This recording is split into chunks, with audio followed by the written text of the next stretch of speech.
Mitsubishi Pajero Sport is an engineering adaptation of the Triton Ute, a decent sized wagon with heavy tow capacity and serious off-road ability, and a face that only a Mitsubishi Outlander could love. I've been driving one for 10 days now, and I'm having a complete love-hate relationship with it. I love to hate some things about the Pajero Sport, and I hate that I love some of its other attributes.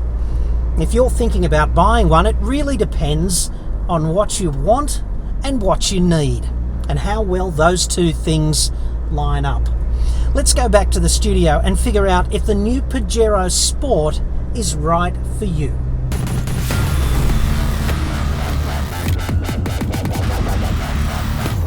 If you're in the market for a Mitsubishi Pajero Sport, this review is a frank, honest and detailed appraisal. Some would say harsh, and it's guaranteed to be 100% bullshit free. That's my jihad on bullshit guarantee. One of the neatest, most pragmatic tricks in the automotive engineering expediency playbook is turning the ute you're already selling into an SUV, if you're a car maker. 80% of the work is frankly already done, and all you need to do is put a box on the back instead of a bucket. And then you tweak the hair and makeup. Bob's your mother's brother instantly. Then you get to amortize all of that grassroots research and development across two products instead of just one. And that's exactly what Mitsubishi has done with the Triton Ute, turning it into the Pajero Sport. It never ceases to amaze me how so many people decide that rational thought really is superfluous when it comes to buying a new vehicle. It's like, won't be needing that. I've done a lot of first-hand research on that, and I get about 1,000 emails a month from people who either want a new car cheap, which is what I organise here in Australia, and it's not a scam, or else they're stalled on the grid, confronted by choice, and they can't decide which new vehicle they want. Or they're down to 2, 3 or 4 alternatives, and they've clearly made that shortlist in the complete absence of rational thought. Since the explosion of Pajero Sport, Ford Everest and Toyota Fortuner in the market, along with the Colorado 7 and the MU-X from Isuzu, I'm getting a significant chunk of inquiries from people who are down to Kia Sorento or Ford Everest, or else it's something like Toyota Kluger, Hyundai Santa Fe or Pajero Sport. And the classic question is, which one is better? How people get there is absolutely beyond me. Better at what? It's like creme brulee or chook shit. I guess it really depends on whether you want dessert or fertiliser. I mean, I know they look similar, the SUVs, not the creme brulee and the pullet poo, unless you make a terrible mistake in the kitchen. All those SUVs have similar overall dimensions, similar overall boxy shape. They're similar overall in so many ways, but they are fundamentally different. So let's identify the elephant in the room here. It's a big one. The elephant is compromise. Automotive engineering is all about compromise, and Pajero Sport is a classic. Compared with the softer SUVs like Santa Fe and Sorento, Pajero Sport has two fundamental strengths. One, it can tow a massive load, 3.1 tonnes. The softies, well, they max out at 2 tonnes, which is not an insignificant load, but 3.1 is hardcore. And so is the Pajero Sport's off-road envelope. And I know a lot of people think off-road means anything not made of bitumen or concrete, but that's bullshit. I mean, proper off-road. And spoiler alert, epic camera fail coming up.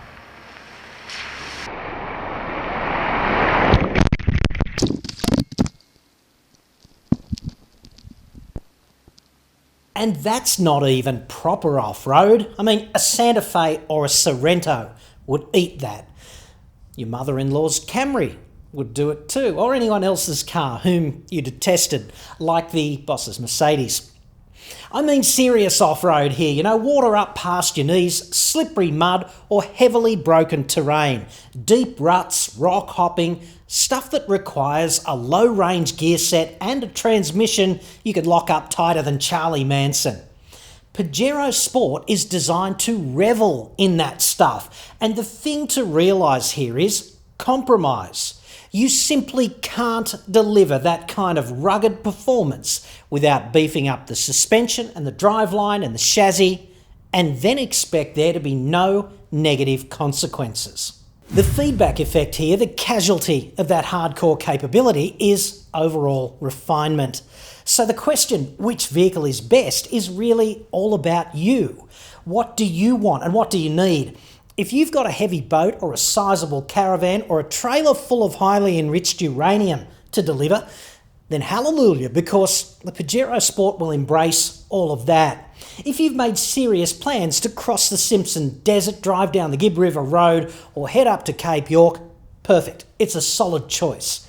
But if instead you might vaguely, possibly, potentially talk about doing such a thing one day, subject to the caveat of it being at best a firm possibility of a definite maybe, and what you really need is a big family wagon to drive around town and occasionally, at your most adventurous, to head off on a basic touring holiday to the beach, or even go camping and drive down a very easy dirt track, then the Pajero Sport is simply not the right objective choice.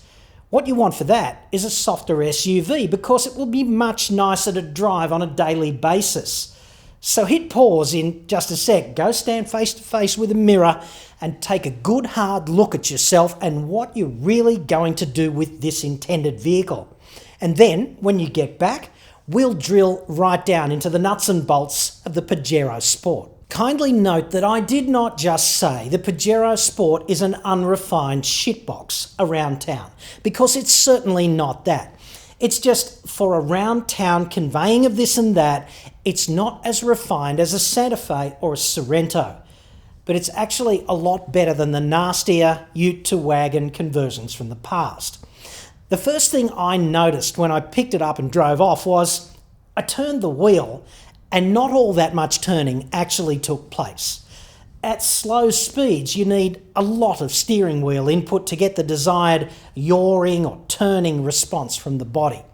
Mediocre bumps in the road aren't attenuated as well as in a well-sorted, softer SUV, and the transmission, which is an 8-speed auto, is comparatively harsh at times as well. And overall, it feels like a bit of a truck, which I guess it is. Subjectively, that 8-speed auto does not deliver a tangibly better or smoother result than 6 speeds might in well-sorted other vehicles. But that doesn't mean it doesn't deliver on the objective front. The Pajero Sport is certainly an economical machine, and those extra ratios might be a real plus there, as well as off-road and or while towing heavy loads. The rear end's been completely rejigged as well, and gone are the Triton's elliptical leaf springs. They're replaced by coils, and the axle's held in place by 2 longitudinal links and a panhard rod for transverse placement. And it's quite well sorted out. Across all kinds of terrain, the rear end remains particularly well behaved. It really helps if you drive around all the time in 4-wheel drive high, with the centre diff unlocked, which the Pajero Sport will accommodate all day long. The Super Select 2 4-wheel drive system is well thought out and easy to use. Basically, you get 4 modes. You get rear drive in high range and 4-wheel drive in high range with the centre diff unlocked. They're both for on-road driving. Then you get 4 high with the centre diff locked and 4 low also with the centre diff locked, both for severe off-road terrain where traction is otherwise compromised.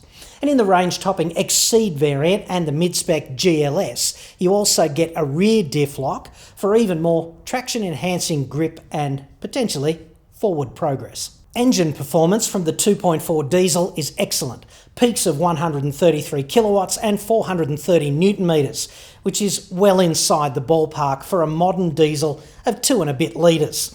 It feels really strong in the low to mid-range, which is what you'd expect. Basically, you put your foot down, shit happens. One of the things that really did impress me was the Pajero Sport started to feel a lot more at home when you got out onto the freeway and then onto some back roads and maybe even onto some moderate tracks. The sense of ponderous handling and poor refinement that you get when you drive off in the city, it really takes a back seat when you leave the city behind. So if you want to use your Pajero Sport out there, it's going to be reasonably impressive. Frankly though, I'm a little underwhelmed by the Pajero Sport's interior, and it's not that they haven't tried. It's really that this is a case of primping a ute, and you're kind of stuck with the fundamentals. The seat is quite low relative to the floor, so your legs poke forwards rather than down. And the driving position is reasonably cramped. The top of the windscreen, it's close to your head, and the cockpit itself is squeezy, side to side. If you like bracing yourself with your knees during cornering, it's pretty much all hard edges down there, so that could be better. And another throwback to the lower grades of Triton ute is the blank on the steering column shroud for an ignition key, which the Pajero Sport does not need because it has a proximity key right across the range. And that, filled in like that, it just looks a bit cheap. But they have done quite a nice job on the leather and the interior generally, except for those silver highlights, which are everywhere. And don't get me wrong, it's a lot nicer to look at that silver than that outdated Asian fascination with plastic wood. But the silver, it reflects the sun right back into your face from seemingly every angle. And as such, it constitutes something of an ergonomic failure. And it scratches pretty easily too. The Pajero Sport I tested had just 4,000 kilometres on the odo, and that silver next to the console was already starting to look second-hand. At least the instruments are nice and clear, even if the car does need to tell you twice on startup that it's a Mitsubishi, with a big red 3-diamond logo. That might be useful, I guess, if you've got dementia. But for everyone else, does it really help? Car companies, sometimes they just can't help themselves. And the other thing I had to laugh at, of course, was the Eco Coach. This is a nice Nipponese idea that kind of gets lost in translation. I'm picturing two Mitsubishi engineers named, perhaps, Hiro-san and Toshi-san, and they're deciding to do their save the planet bit, by designing some software that flashes up on shutdown to tell you how green you just drove, and perhaps to encourage you to do a little better next time. A 5-segmented digital leaf comes up, and the greener you drive, the more segments get coloured in green. I never got higher than 3, which explains why I'm a journalist and not a neurobiologist.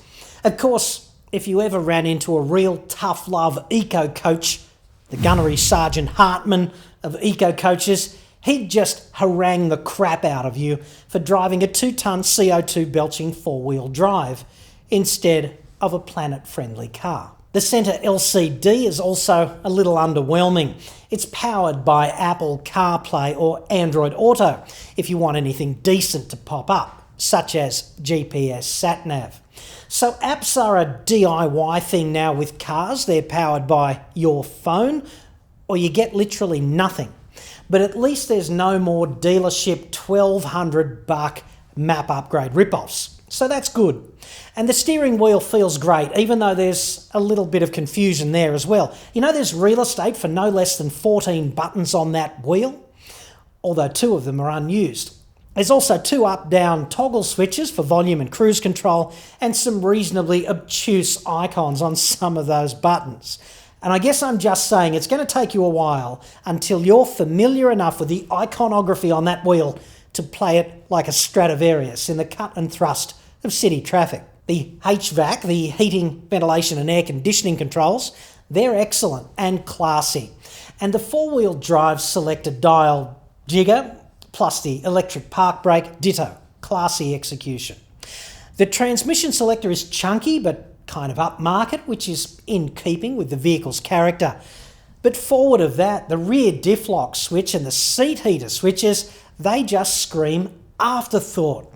And they look a whole lot more DIY than the rest of the cabin. The passenger seat is pretty comfortable, and the rear seats are okay too. I'm not so sure I'd want to sit 3 abreast right across the nation, but for short commutes it would be okay.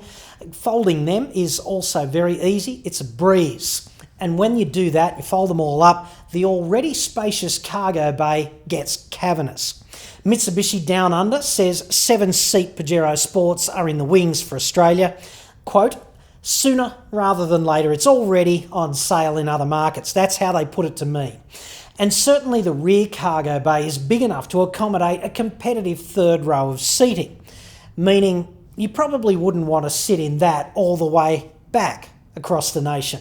But for short trips, it'd be okay. There's only 3 grades of Pajero Sport: the GLX, GLS and Exceed. The same body, same powertrain, same wheels and same suspension across the board. You'll get a GLX on the road for under 50 grand, and it is packed with standard features like paddle shifters, even if they don't rotate with the wheel, which is confusing, plus 18-inch alloys, privacy glass, climate control air conditioning, a proximity key, a reversing camera, and an electric park brake. GLX is hardly stripped out. I like it. It makes a lot of sense, and it's pretty good value for money. The mid-spec GLS adds about 3.5 grand to the price, and for that, the headline extras are a better sound system, the rear diff lock, a splash of leather, electric adjustment on the front seats, auto wipers and auto headlamps, auto dimming rear vision mirror, and a cargo blind. And GLS is likewise pretty good value and well sorted out. And should you wish to go all the way, another 4 grand for about 57,000 bucks drive away. That'll get you into the Pajero Sport Exceed. You add a surround camera system that Mitsubishi disingenuously calls the multi-around monitor. A great name, except if English is your first language. Plus all the high-tech crash prevention voodoo, forward collision mitigation warning and autonomous braking system, blind spot monitoring, and ultrasonic misacceleration mitigation system. For all those times you've inadvertently ultrasonically misaccelerated. And a rear DVD entertainment system for anyone in the third world whose kids don't have an iPad yet. And you get seat heaters and another 2 tweeters of high-frequency twitterness. It's got me stuffed why they put all that autonomous braking hardware in the Pajero Sport Exceed, and yet they neglected to add adaptive cruise control. Surely that's just a matter of a few lines of extra software code, given all the radar hardware is already in place. Hyundai did the same thing with the Tucson Highlander. Go figure. GLS is the smart buy in this range, I reckon. At least that's the Pajero Sport I'd buy. Great value for money, and you'll just have to man up and be accountable next time you ultrasonically misaccelerate. Have a concrete sandwich on that and harden up. You can do this. Of course, every Pajero Sport comes with Mitsubishi's outstanding 5-year warranty, the best among the Japanese at 5 years or 100,000 kilometres, plus annual servicing at 15,000 kilometre intervals. Both save you some pretty serious money in the long run, and they're often overlooked by buyers. Just remember, if the heavy towing and or hardcore off-road driving is a tangible activity for you in the foreseeable future, that makes the Pajero Sport's concessions to civility and refinement more than worthwhile. But if you're really just dreaming about the blue singlet stuff, you will be better off in a more civilised SUV.